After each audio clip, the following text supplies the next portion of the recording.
கர்த்தரும் உலக ரட்சகருமாய் இயேசு கிறிஸ்துவின் திருப்பெயரால் உங்களுக்கு வாழ்த்துதலையும் இயேசு இரக்கமுள்ளவர் ஊழியத்தின் சார்பாக உங்களுக்கு என் ஸ்தோத்திரத்தை ஏறெடுக்கிறேன். இந்த நாளிலும் கூட நாம் எப்படி ஜெபிக்க அழைக்கப்படுகிறோம் என்று இரண்டாவதாக ஒரு ஜெபத்தினுடைய வல்லமையை குறித்து, ஜெபத்தினுடைய ஆசீர்வாதத்தை குறித்து தியானிக்க இருக்கிறோம். மத்தேயு எழுதின சுவிசேஷம் 18ஆம் அதிகாரம் 19ஆம் வசனம் இப்படியாய் சொல்லுகிறது, பூமியிலே 2 பேர் ஒருமனப்பட்டு ஜெபிக்கிற பொழுது கேட்பவைகள் உண்டாகும் என்று சொல்லி.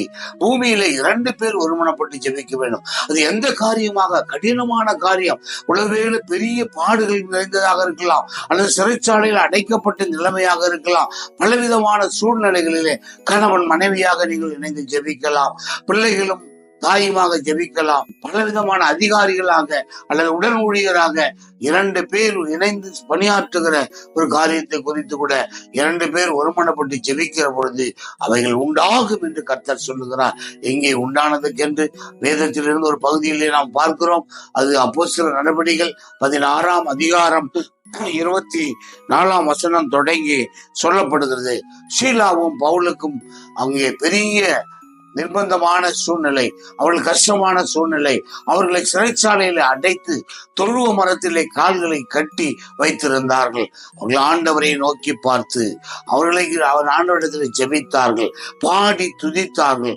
துதித்து 2 பேரும் ஒருமனப்பட்டு ஜெபிக்கிற பொழுது அவர்களுக்கு எதிர்த்து உருவாக்கப்பட்ட அந்த சிறைச்சாலையோட அஸ்திபாரம் அதிர்ந்து போனது.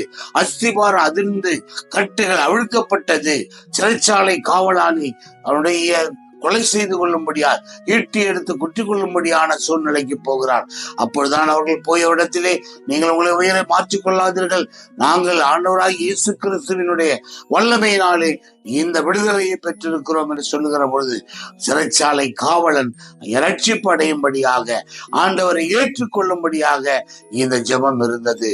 நீங்கள் அப்படி ஜெபிக்கிற பொழுது உங்களுக்கு எதிர்த்து உருவாக்கப்பட்டிருக்கிற எந்த விதமான கஷ்டங்களும் அது விலகி போகும். ஒருவேளை மனிதர்களால, அரசால, சட்ட திட்டங்களினாலே நீங்கள் எல்லாவற்றிலும் கட்டப்பட்டிருக்கலாம், அடைக்கப்பட்டிருக்கலாம், ஒரு சிறைப்படுத்தப்பட்டிருக்கலாம்.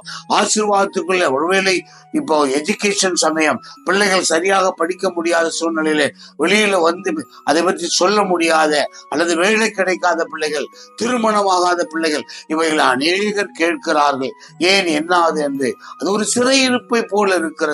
அதிலிருந்து வெளிவர முடியாது. ஐயோ, வெளியில போனா இவர்கள் கேட்பார்களே, பேசுவார்களே, என்ன சொல்வோம் என்று நினைக்கிற ஒரு குடும்பமாக இருக்கலாம். கர்த்தர் உங்களை சந்திக்கிறார், கர்த்தர் உங்களோடு பேசுகிறார். நீங்கள் 2 பேர் ஒருமனப்பட்டு ஜெபிக்கிற பொழுது இந்த நாளில் அவருடைய வல்லமை உங்களோடு கூட இறங்க போகிறது. கர்த்தருடைய ஆசீர்வாதம் வரும், அதன் மூலம் நீங்கள் பெற்றுக்கொள்வீர்கள். ஆகவே பிரியமானவர்களே, இந்த செய்தியை கேட்டிருக்கிற நீங்கள் நம்பிக்கையோடு, விசுவாசத்தோடு, ஒன்றுக்கும் கவலைப்படாதபடி அவரிடத்திலே உங்க விண்ணப்பத்தை வைக்கிற பொழுது அவர் கேட்டு ஆண்டவர் ஆசீர்வாதத்தை கொடுப்பார், விடுதலையை கொடுப்பார். ஒரு கடன் பிரச்சனையாக இருக்கலாம், வியாதியின் கொடுமையாக இருக்கலாம். இன்னைக்கு நிறைய இடங்களிலே கேன்சருக்காக ட்ரீட்மெண்ட் கொடுக்கிற பொழுது தலைமுடி கொட்டுவதினாலே அநேகர் வெளியிலே வர பயப்படுகிறார்கள், தோப்பா முடி வைக்கிறார்கள், எப்படி சொல்வது என்று கஷ்டப்படுகிறார்கள். எல்லாவற்றையும் வேறறுக்கிறவர் கர்த்தர், எல்லாவற்றிலும் சுகம் கொடுக்கிறவர் கர்த்தர்.